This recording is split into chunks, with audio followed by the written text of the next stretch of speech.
Hello friend, नमस्ते प्रणाम। मैं घूंघट वाली 960 अपने यूट्यूब चैनल में आप सभी का स्वागत करती हूं। तो दोस्तों, मैं लेकर आए हैं बहुत ही प्यारा सा धमाकेदार गारी गीत। कैसी लगे कमेंट में ज़रूर बताइएगा।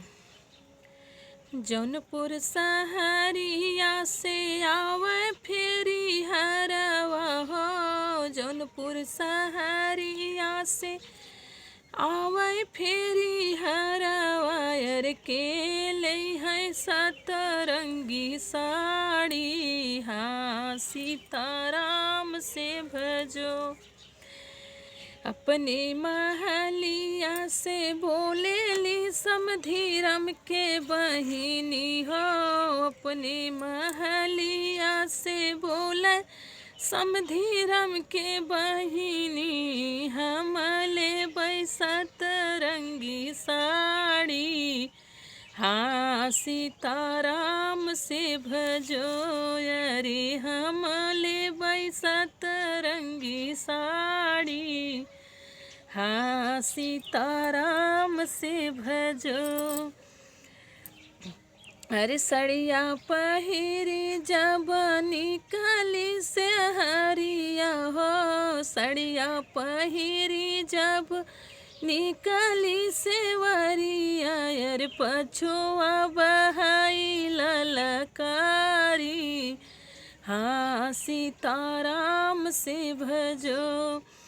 सड़िया उड़ के गिरई इलाहाबाद सहरिया हो, सड़िया उड़ के गिरई इलाहाबाद सहरिया। अरे चोलिया गिरई गंगा के किनारे। हाँ, सीताराम से भजो।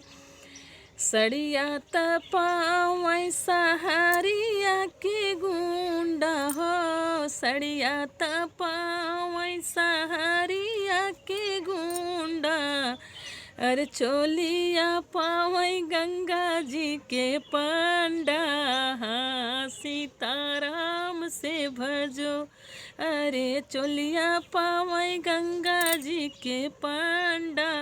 हाँ, सीता राम से भजो।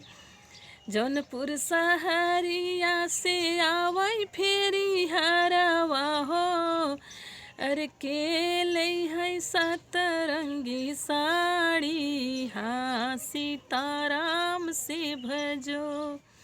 तो दोस्तों, था मेरा प्यारा सा धमाकेदार चुटकुला गारी गीत। आप सबको कैसी लगी कमेंट में ज़रूर बताइएगा। फिर मिलूँ कोई अगली नेक्स्ट वीडियो में अच्छी गीत के साथ। तब तक के लिए नमस्ते प्रणाम। घूंघट वाली 960 पे अपना प्यार दुलार बनाए रखना।